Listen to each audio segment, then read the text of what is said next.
Historic period. प्रागैतिहासिक काल को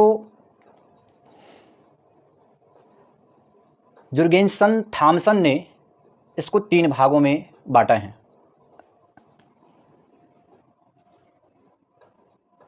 प्रागैतिहासिक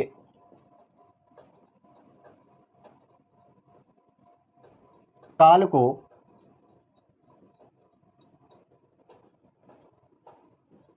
जुर्गेनसन थॉमसन ने 3 भागों में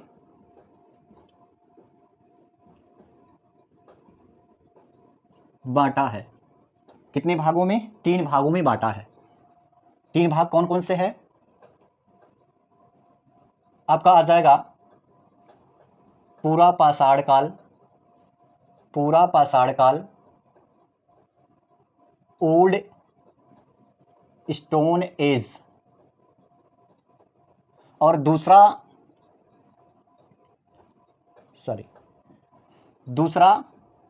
मध्य पाषाण काल, मध्य पाषाण काल, मिडिल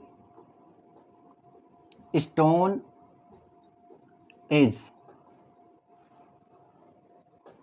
तीसरा क्या हो जाएगा? नव पाषाण काल, नव पाषाण काल, न्यू स्टोन स्टोन एज।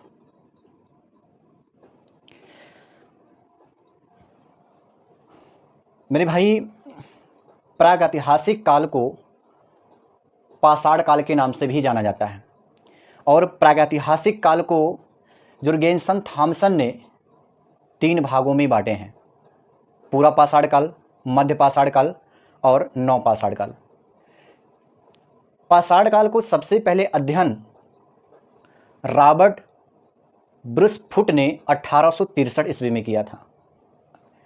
तो क्या लिखेंगे? पाषाण काल को, पाषाण काल का अध्ययन सबसे पहले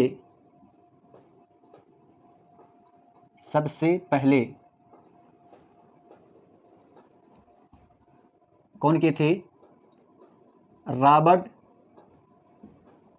ब्रूस फुट ने किया था।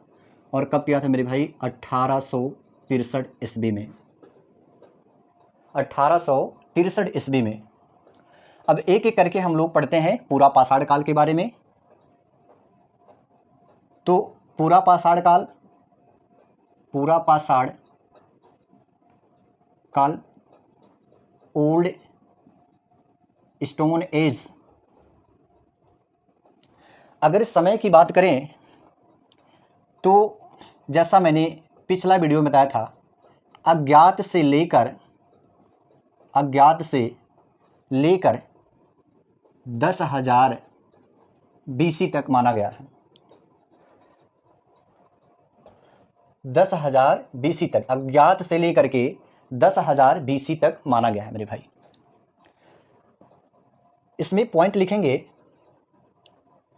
कि पूरा पाषाण काल में मानो पत्थरों का प्रयोग करता था। किसका प्रयोग करता था? पत्थरों का प्रयोग करता था। फिर आगे लिखेंगे शिकार का अल्प ज्ञान था। शिकार का अल्प ज्ञान। फिर आगे हम बढ़ के लिखेंगे कच्चे मांस खाते थे। कच्चे मांस खाते थे। और फिर हमारा अगला पॉइंट होगा आग की खोज। तो जो पूरा पाषाण काल था उसमें आग की खोज हुई थी, लेकिन उसका जो प्रयोग है वो नव पाषाण काल में करते थे। यानी आग की खोज पूरा पाषाण काल में हुआ, लेकिन उसका प्रयोग नव पाषाण काल में हुआ। ये सबसे इम्पोर्टेंट क्वेश्चन है, ये इम्पोर्टेंट क्वेश्चन है, ये कई बार एग्जाम में आया हुआ है। और इसका जो साक्ष्य है, एविडेंस, साक्ष्य, अगर मैं बात करूं साक्ष्य की, एविडेंस, एविडेंस, तो ये कहाँ से प्राप्त हुए हैं? ये प्राप्त हुए हैं चाओ जू गोजियन, गोजियन, चाओ जू गोजियन गुफा। ये कहाँ पड़ता है? ये पड़ता है आपका चीन में। मेरे भाई अब हम लोग बात कर लेते हैं मध्य पाषाण काल, मध्य पाषाण काल, मिडिल स्टोन एज। अगर हम इसके समय की बात करें तो कब से कब माना जाता है? तो ये 10,000 BC से, 10,000 BC से लेकर के 4,000 BC तक माना जाता है। 10,000 BC से लेकर के 4,000 BC तक माना जाता है। और मेरे भाई मध्य पाषाण काल को लघु पाषाण काल के नाम से भी जाना जाता है। लघु पाषाण काल, तो मध्य पाषाण काल को लघु पाषाण काल के नाम से भी जाना जाता है। अब इसमें बात कर लेते हैं मेरे भाई, इंपॉर्टेंट, तीर का प्रयोग करते थे, तीर का प्रयोग करते थे, और शिकार का पूर्ण ज्ञान था। शिकार का क्या था? पूर्ण ज्ञान था। मेरे भाई शिकार का पूर्ण ज्ञान था। और मध्य पाषाण काल में मिट्टी का बर्तन बनाना सीखा, मिट्टी का बर्तन बनाना सीखा। अब ये साक्ष्य कहाँ इसके मिलते हैं? इसके साक्ष्य मिलते हैं इलाहाबाद, इलाहाबाद से, जो इस समय इलाहाबाद का नाम बदल करके प्रयागराज कर दिया गया है। फिर अगर हम बात करें मेरे भाई, तो मध्य पाषाण काल तक आते आते मानव पशुओं को भी पालने लगा था, पशुओं को भी वो पालने लगा था। और इसके साक्ष्य आपके कहाँ मिल जाएंगे? इसके जो साक्ष्य हैं, एविडेंस, वो कहाँ मिलेंगे? तो वो आपके आ जाएंगे आजमगढ़ से, आजमगढ़,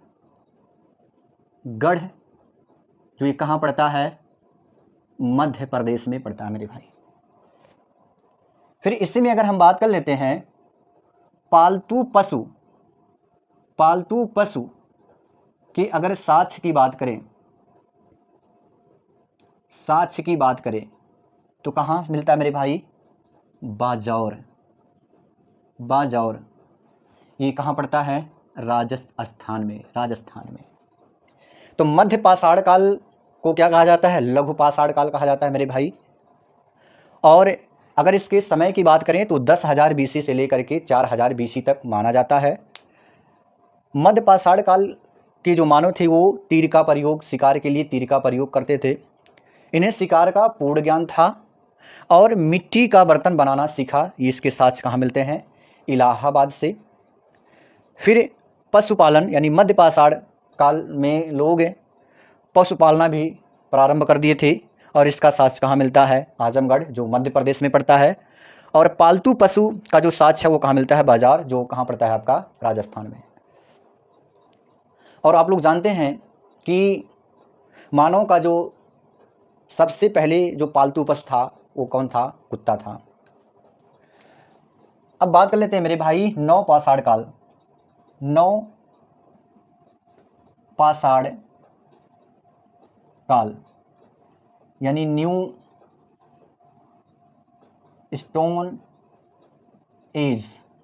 अगर इसके समय की अगर बात करें मेरे भाई, तो इसका समय है 4000 BC से लेकर के 2500 BC तक माना जाता है। 4000 BC से लेकर के 2500 BC तक माना जाता है। इस काल में मानव कृषि करना प्रारंभ कर दिए थे, खेती करना प्रारंभ कर दिए थे।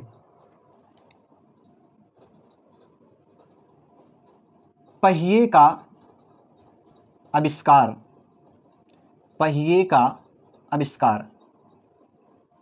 ये इंपॉर्टेंट है। पहिए का आविष्कार किस काल में हुआ था? तो वो नवपाषाण काल में हुआ था। अगर मैं आगे की बात करूं मेरे भाई, तो इस काल में पूजा भी लोग करना शुरू कर दिए थे।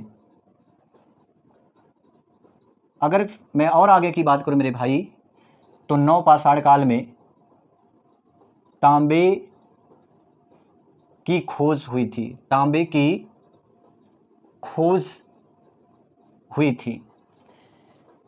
तो नवपाषाण काल में मेरे भाई तांबे की खोज हुई थी। अगर मैं धातु की बात करूं, तो सबसे पहले जो खोजा गया था वो तांबा खोजा गया था। फिर उसके बाद जब सिंधु घाटी सभ्यता हम लोग पढ़ेंगे, तो तब तक कांस्य का भी खोज हो चुका होता है।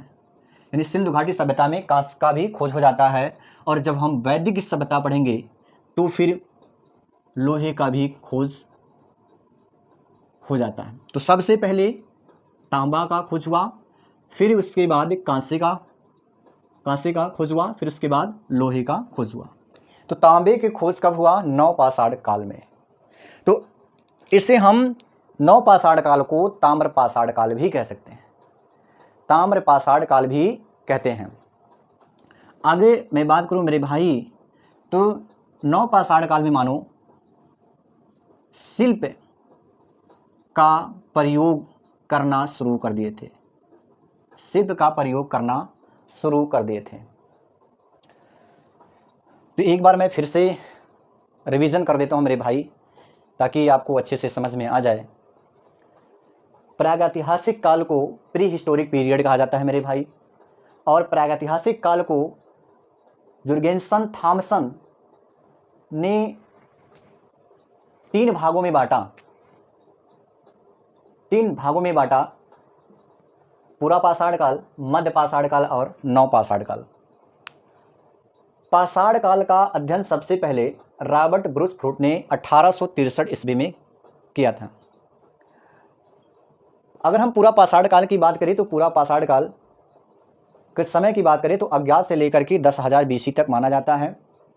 और पूरा पाषाण काल में पत्थरों का प्रयोग करते थे, शिकार का उन्हें अल्प ज्ञान था, कच्चे मांस खाते थे, और आग की जो खोज है वो पूरा पाषाण काल में ही हो गई थी। लेकिन इसका प्रयोग नवपाषाण काल में लोग किए। साक्ष्य की अगर बात करें, तो आग की खोज की साक्ष्य चाओजू गोजियन गुफा से मिलता है, जो ये कहाँ पड़ता है? चीन में पड़ता है। फिर हमारा आ जाता है मध्य पाषाण काल, और मध्य पाषाण काल को मिडिल स्टोन एज कहा जाता है। अगर इसके समय की बात करें, तो 10,000 BC से लेकर के 4000 BC तक माना गया है। और मध्य पाषाण काल में लोग तीर का प्रयोग करना प्रारंभ कर दिए थे, शिकार का पूर्ण ज्ञान हो गया था, और मिट्टी का बर्तन बनाना भी सीखा। ये साक्ष्य कहाँ से मिलता है? इलाहाबाद, जो अब प्रयागराज हो गया है। मध्य पाषाण काल में लोग पशु पालना शुरू कर दिए थे, इसका साक्ष्य कहाँ मिलता है? आजमगढ़। और मानव ने मध्य पाषाण काल में पालतू पशु का जो साक्ष्य है वो कहाँ से मिलता है? बाजावर, राजस्थान से मिलता है।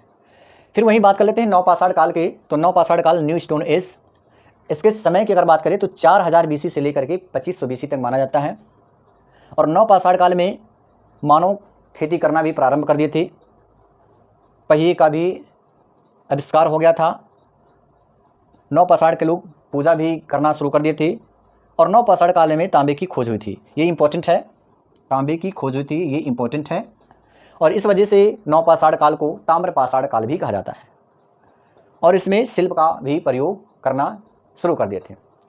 अब हम कुछ इंपॉर्टेंट बात और साक्ष्य की बात कर लेते हैं, कुछ और साक्ष्य की बात कर लेते हैं मेरे भाई। एविडेंस तो कृषि के जो साक्ष्य हैं वो कहाँ से मिलते हैं? तो कृषि के साक्ष्य जो हैं वो मिलता है कोरडी हवा से, कोरडी हवा से मिलते हैं मेरे भाई। और कहाँ से मिलते हैं? मेहरगढ़, मेहरगढ़ जो कहाँ पड़ता है आपका? पाकिस्तान में। वहीं अगर बात करें मानव खोपड़ी के साक्ष्य, खोपड़ी साक्ष्य तो कहाँ मिलते हैं? हथनौरा से, हथनौरा से। यहाँ मैं लिख देता हूँ मेरे भाई, अगर चित्रकला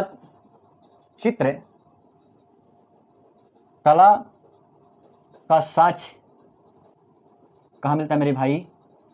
तो ये मिलता है भीमभेटका,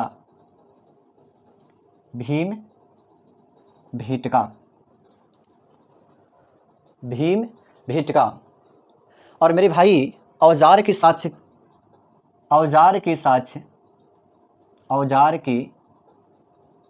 कहाँ मिलते हैं मेरे भाई? तो औजार के साक्ष्य मिलते हैं, औजार के साक्ष्य कहाँ मिलते हैं? मिर्ज़ापुर। कहाँ से? मिर्ज़ापुर। ये कहाँ पड़ता है मेरे भाई? ये पड़ता है उत्तर प्रदेश में, ये पड़ता है उत्तर प्रदेश में।